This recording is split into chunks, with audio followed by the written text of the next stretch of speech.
Daromad odamning mehnati, bilimi, ko'nikmasi yoki egasiga tegishli bo'lgan o'sha orqali topilgan pul hisoblanadi. Ya'ni biror bir kishi birorta mashg'ulot bilan shug'ullanadigan bo'lsa, aqliy mehnat deymizmi, jismoniy fizik mehnat deymizmi, o'shaning natijasida topilgan pul va saqlab qolingan pul daromad hisoblanadi. Topilgan pul daromadsiz deyapman, ya'ni kim moliya pul topmasdan turib ham mehnat qilsa bo'ladi. Chunki o'sha paytda pul asosiy vosita bo'lmagan. Yetishtirgan chorva mollari, yetishtirgan qanaqadir hunarmandchilik mahsulotlari yoki dehqonchilik mahsulotlarini boshqa mahsulotlarga ayirib boshlab kun ko'rish mumkin bo'lgan. Hozir bu narsani iloji yo'q. Har qanaqa mahsulot yoki instrument, biron nima mexanizm bo'ladi, sotib oladigan bo'lsa, albatta bu o'rtada vosita, ya'ni kim pul bo'ladi. Daromad turlari 4 ta guruhga bo'linadi. Butun O'zbekistonni tasavvur qiladigan bo'lsak, qariyb endi men aniq raqamlarni ayta olmayman, 75-80 bundan ham ko'proq odam o'zini qilgan mehnati evaziga pul topadi. Ya'ni mehnat qilgan davrdagina topadigan daromadi hisoblanadi. Birinchi daromad 8 soat, 10 soatlab yoki umrining qaysidir qismida belgilangan vaqtda har doim doimiy ishlash talab qilinmaydi. Bir nechtagacha tayyorlash mumkin iste'dod yuqori bo'ladigan bo'lsa. Bitta tayyorlaydigan bo'lsa, deylik 3 soat vaqt sarflayapti, $50 topyapti, 2 milliondan ortiq obunachi. Ikkita tayyorlaydigan bo'lsa, tabiiyki 152 milliondan ortiq. Kimdir bu sohada yillab mehnat qilayotgan bo'lishi mumkin. Lekin o'zini iste'dodini to'liq namoyish qila olmasa, o'sha karyerasini o'sishiga xizmat qiladigan ishlarni qilmaydigan bo'lsa, obunachilari ham nimalari ham o'sib bormaydi. Qaysi tashkilot belgilab beradi. Ha, mana bu iste'dod orqali topiladigan daromadni esa odamlarning o'zi, agar biznes tili bilan aytadigan bo'lsak, bozorda o'zi belgilab beradi.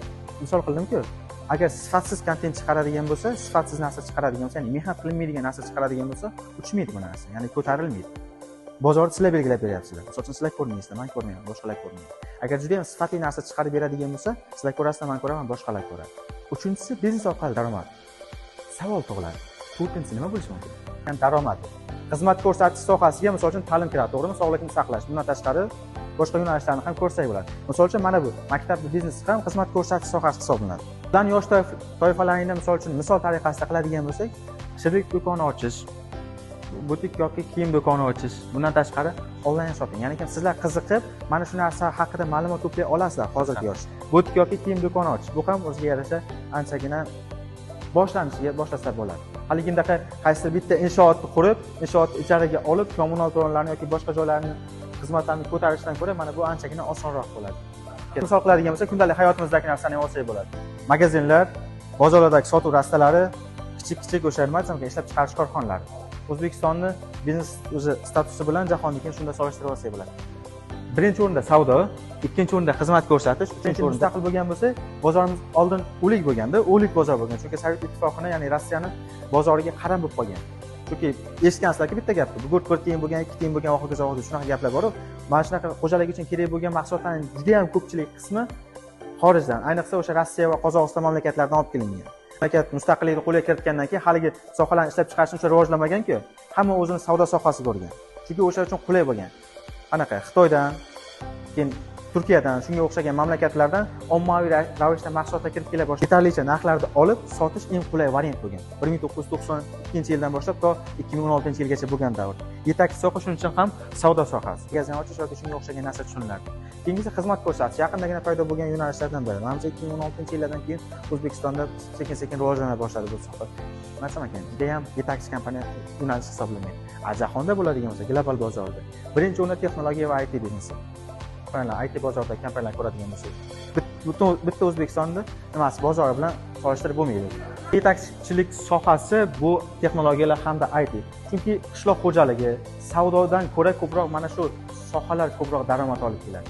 Boya aytgan ma'lumotimni ikkinchi marta takrorlayapman. Qaranglar, yuqoridagi kompaniyalarning 12 taligiga hattoki O'zbekiston yaqinlasha olmaydi, hattoki 12-chi o'ringa. 38 million aholi mana shuncha yil davomida mehnat qilib erishgan natijasi, lekin bitta kompaniyaning erishgan natijasi solishtirib ko'riladi. Chunki yetakchilikni mana bu kompaniyalar bermaydi. Undan tashqari neft, gaz mana shularni olsak bo'ladi. Xuddi shunaqa Saudiya Arabistoni. Bitta ma'lumot bor, Saudiya Arabistonda birorta daryo yo'q. O'zbekistonning maydoni qariyb 3,5 marotaba katta. Bitta Saudiya Arabistonining maydoni O'zbekistondan 3,5 marotaba katta va bu mamlakatda birorta ham daryo yo'q. Pastki daromad, egasi ishlamagan paytda ham pul topadigan daromad. Masalan, yaqindagina shu mavzuga salgina o'tib berdim, bilasizmi? Qarshida ikkita joydan yer olsa anchagina qulay olib bergan, eslaysizmi? 9 ga o'tib bergan. Sharshara tomon bilan keyin Koson tomon, bu tomonda. Kosonga chiqish tomonni aytyapman. chunki bu hududlarda hozir yer anchagina arzon bo'lganligi hisobiga olib qo'yadigan bo'lsalaring, Dilbar bilan misol qilganda eslaysizlarmi, yer kes sifatida o'sha yerni olib qo'yadigan bo'lsalaring, egasi o'shanga investitsiya kirgizib qo'yadigan bo'lsa, ya'ni oddiygina sotib oladigan bo'lsa, mana bu yoqqa qaranglar, ishlamagan holda deyapman. Pul bo'lmasa ishlamaydi, to'g'ri, lekin alohida mehnat talab qilmaydi. Mehr berib, yerga qanaqadir ishlov berib, xuddi bunaqa Zafarovkada ko'rgan, to'g'rimi? Zafarovkaga bosh qotirishadi o'sha yoqilib qo'yish shoxobchasiga. Muammo bo'ladigan bo'lsa, asosan o'sha muammo haqida o'ylaydi. O'sha narsani muammolarni yechishga harakat qiladi. Asosiy fokus o'shandan bo'ladi. Passiv daromad bo'ladigan bo'lsa, shunchaki yer sotib olinadi, kerakli joydan, faqat to'g'ri joydan sotib olingan yer yiliga yoki umuman hattoki oyiga ham daromad olib qo'yish mumkin. Ularni kerakli bo'lgan biznes sohalariga aksiyani, investitsiyani kirgizadi va o'shani o'zini egasiga topshirib ketadi. Xullas, bu odam o'sha narsani tashkil qiladi, qanchadir ulushini oladi, ulushini olgandan so'ng uni egasiga topshirib ketadi. Bo'ldi, u biznesga oxirigacha aralashib o'tirishmaydi. Kompaniyalarni tashkil qiladi va qaysidir qismiga egalik qiladi va o'zi biznesdan chiqib ketadi. Kompaniyalar o'zi ishlaydi, rahbari bor, o'zining rahbari, o'sha kompaniya ishlaydi va topiladigan daromadidan ma'lum qismini o'sha ulushini olaveradi. O'quv markazi ochdi va o'sha o'quv markazi rahbari. O'sha o'quv markazi o'zida qoladigan bo'lsa, o'sish ehtimoli nisbatan kamroqda. Operasionkadan chiqish degani bu o'sha o'quv markazi bir kishiga topshirib, qaysidir qismini nazorat qilib, o'zi boshqa narsa haqida o'ylasa anchagina maqsadga muvofiq bo'ladi. Ya'ni keyingi kelajak uchun ham harakat qilish mumkin bo'ladi.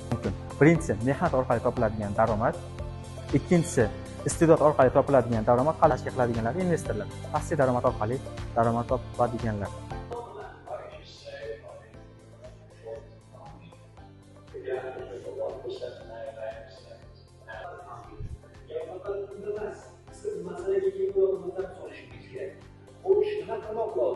Barchamizning ichimizda bir qashshoq inson yashaydi. Boy ota, kambag'al ota asarini o'qiyotgan mening boy otam oilalar hech qachon biznes bilan shug'ullanmagan katta muvaffaqiyat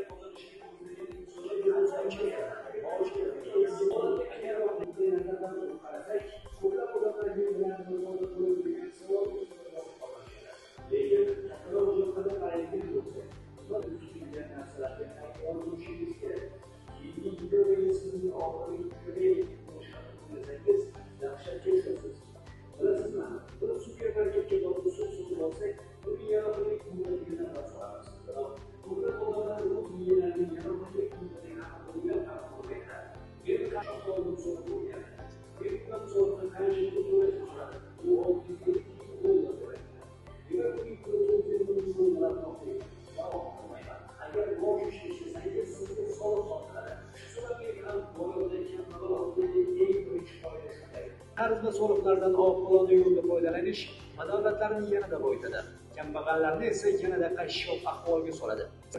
Qarzlardan qutulish haqida o'ylash eskirgan. Siz qarzlardan qanday qilib foydalanishni va bu orqali boshni o'rganadigan payt keldi. Maktabda sizni soliqlar haqida o'qitishmaydi. Eng katta soliqlarni to'lashadi va hech kim ularni bundan xabardor qilib qo'ymaydi. Tadbirkorlik ruhida keng gap bor. Yomon iqtisodning o'zi bo'lmaydi. Siz tashqi iqtisodga dosh bera olmay qolish mumkin. O'zingiz boshqara oladigan va boshqara olmaydigan narsalarni